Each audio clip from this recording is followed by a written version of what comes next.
Menu kita susahnya.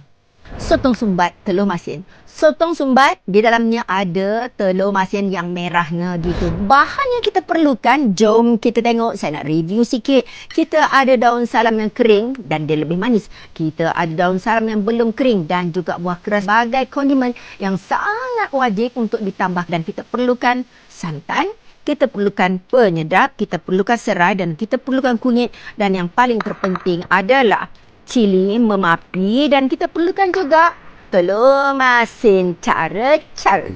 Pertama sekali, kita jangan hancurkan macam ni. Tak boleh. Dia mesti begini.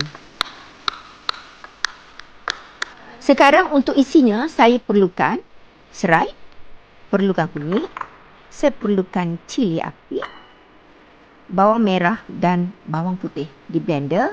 Kemudian kita terus gorengkan dia sampai dia kering. Untuk bahan kuahnya pula, kita perlukan serai ketuk, 2 macam ni, daun salam, kunyit juga, buah keras dan kita letakkan cili api. Gitu kalau nak pedas. Sekarang bonda nak buat kerisik ataupun bahan sumbatan. Pertama sekali, saya akan masukkan kelapa parut dekat dalam. Ni bumbunya. Bumbu untuk sotong kesumbatan. Dah siap dengan buah kerasnya, cilinya memang pedas. Lepas tu kita letak telur masin.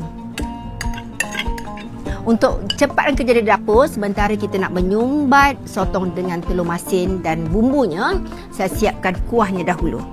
Dia semua rebus-rebus masuk je kat dalam macam ni. Semuanya tidak perlu berminyak sebab santannya dah cukup pekat. Kita letak santannya.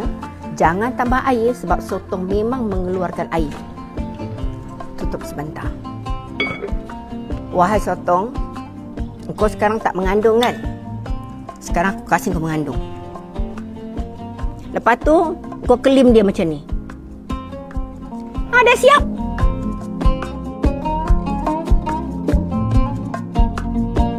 InsyaAllah dalam semua menu yang saya sharekan tidak akan mengecewakan anda. Sotong, masak, sumbat, telur masin. Anda cuba sepanjang bulan Ramadan. Terima kasih sebab follow di mana-mana medsos Bonda Rusdi Ibrahim dan The Real Bonda J. Holistic. Di hati anda, perbaikan yang terbaik secara alam.